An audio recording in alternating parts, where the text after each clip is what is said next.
இப்போ பெண்கள் சம்பாத்தியத்தை சாத்தியமாக்குவார்கள். ஆண்கள் சம்பாதித்து கொடுத்தாலும் அதை சாத்தியமாக்குவது பெண்களாக தான் இருப்பார்கள். உழைப்பை உன்னதமாக மாற்றுபவர்களும் யார்தான்? பெண்களாக தான் இருக்கிறார்கள்.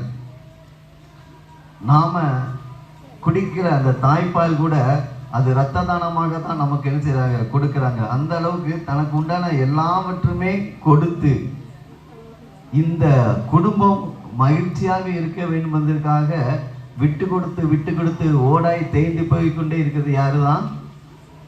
பெண்கள் தான். விட்டு கொடுத்து ஓடாய் தேய்ந்து போய்கொண்டே இருக்கிறார்கள். பெண்கள் சைடு இருக்கிற நியாயத்தையும் மறுக்க முடியாது. பிறந்த வீட்டுக்கு வந்த பிறகு அவங்களோட ஆசையை விட்டு கொடுக்குறாங்க, கனவை விட்டு கொடுக்குறாங்க. 100% உண்மைதான். இந்த தலைவணங்கி நம்ம ஏற்றுக்கொண்டுதான் ஆக வேண்டும். ஆனால் அதே நேரத்தில் சமூகம் ஆண்களின் விட்டு கொடுத்தல மறந்து விடுது. ஆண்களும் பல நிலையில விட்டு கொடுக்குறாங்க. எதை விட்டு கொடுக்குறாங்க? சுயமரியாதையை விட்டு கொடுத்துறாங்க. என்னுடைய குடும்ப வாழ்வுக்காக தன்னுடைய சுயமரியாதையை விட்டு கொடுக்கிற ஆண்கள் அநேகம். வெளியே என்ன திட்டு வாங்கினாலும் பரவாயில்ல, என்ன அசிங்கப்பட்டாலும் பரவாயில்ல, வீட்டுக்குள்ள வரும்போது தன்னுடைய மனைவி தன்னுடைய மகள் ஆசைப்பட்டால் என்பதற்காக தன்னிடம் இருக்கிற காரியங்களை முற்றுமாக கொடுத்து விட்டு வெளியே திட்டு வாங்கினாலும் வீட்டுக்குள்ளாக அவருடைய மகிழ்ச்சிக்காக அனைத்து காரியங்களும் செய்து கொடுப்பவர்கள் ஆண்களாக இருக்கிறார்கள். அதே நேரத்தில் ஆசைகளை துறப்பவர்களும் ஆண்களாக தான் இருக்கிறார்கள். ஏனென்று சொன்னால் பொதுவாக ஒரு இடத்துக்கு போகும்போது தனக்குன்னு எதுவும் வாங்க முன்னவிட்டு தனது பிள்ளைகளுக்கோ தன்னோட மனைவிக்கோ இந்த காரியம் பிடிக்கும் என்று சொல்லி அவர்களுடைய ஆசையை நிறைவேற்றி முடித்த பிற்பாடு மீதி இருக்கிற காசுல தனக்கு ஏதாவது கிடைக்குமா அப்படிங்கிற ஆவலோடு தன்னுடைய ஆசைகளை அவர்களுக்காக விட்டு கொடுப்பவர்களும் ஆண்களாகத்தான் இருக்கிறார்கள். அதை காட்டிலும் வழியை காட்டாதவர்கள் ஆண்கள்.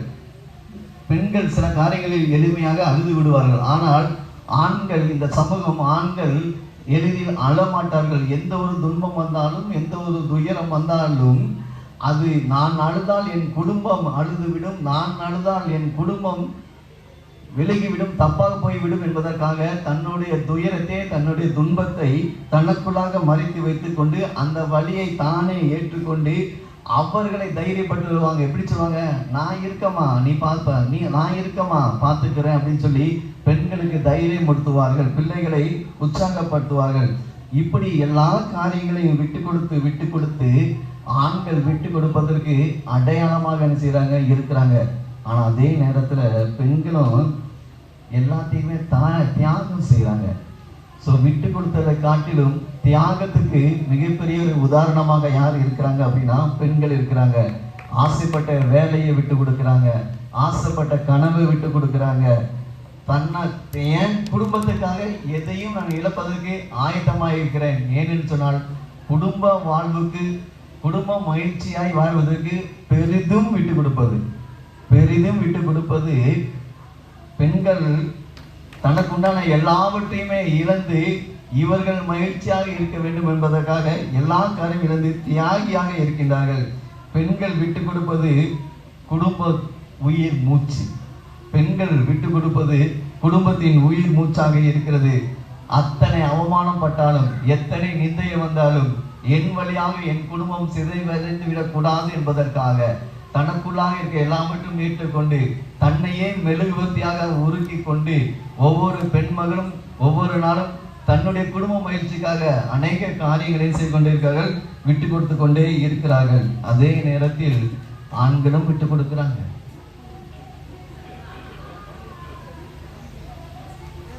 ஆண்களை விட்டு கொடுக்கிறாங்க. என்னுடைய மகளுடைய வாழ்வு நலம் பெற வேண்டும், என்னுடைய குடும்பம் மேம்பட வேண்டும் என்று சொல்லி சொந்தத்தை விட்டு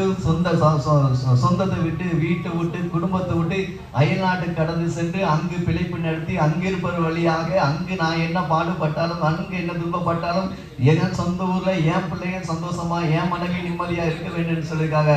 அவர் விட்டு கொடுத்து எல்லாவற்றும் இழந்து விட்டு அனைத்து காரியங்களும் விட்டு சென்று குடும்பத்துடைய வளர்ச்சிக்காக குடும்பத்துடைய மகிழ்வுக்காக நிறைய காரியங்களை விட்டு கொடுத்து கொண்டு ஆண்கள் மெழுகுவர்த்தியாக ஓடாக சிற்பியாக வாழ்ந்து கொண்டே என்ன இருக்கிறார்கள்.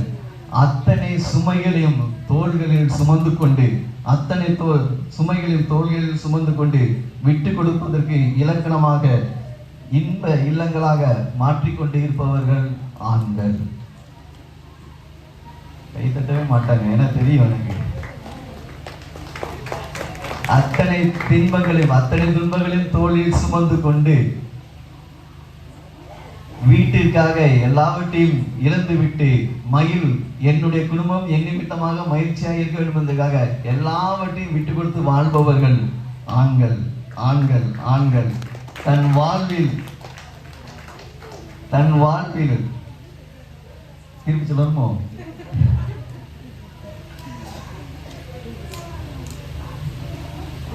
ஆண்கள் விட்டு கொடுப்பது அன்பின் அடையாளம். ஆண்கள் விட்டுக் கொடுப்பது அன்பின் அடையாளம். பெண்கள் விட்டுக் கொடுப்பது குடும்பத்தின் அடித்தளம். ஆண்கள் விட்டுக் கொடுப்பது அன்பின் அடையாளம். பெண்கள் விட்டுக் கொடுப்பது குடும்பத்தின் அடையாளம். குடும்ப மகிழ்ச்சிக்கு பெரிதும் விட்டுக் கொடுப்பது பெண்களே பெண்களே பெண்களே. இது பொதுவானது இல்லை, இவங்க பேசின வச்சு நான் சொன்னது. அதனால நானா உனக்கு அதை கட்டி சொல்றேன். இவங்க என்ன பேசினாங்களோ, ஆமா, இவங்க பேசினதை வச்சு நான் சொன்ன காரியம், இவர்கள் வைத்த வாதத்தின் வழியாக நான் சொல்லுகிற காரியம். குடும்ப முயற்சிக்கு பெரிதும் விட்டுக் கொடுப்பது இவர்கள் பேசின வாதத்தை வைத்து பெண்களே பெண்களே பெண்களே என்று கூறி நல்ல வாய்ப்புக்கு நன்றி கூறி விடைபெறுகிறோம். நன்றி, வணக்கம்.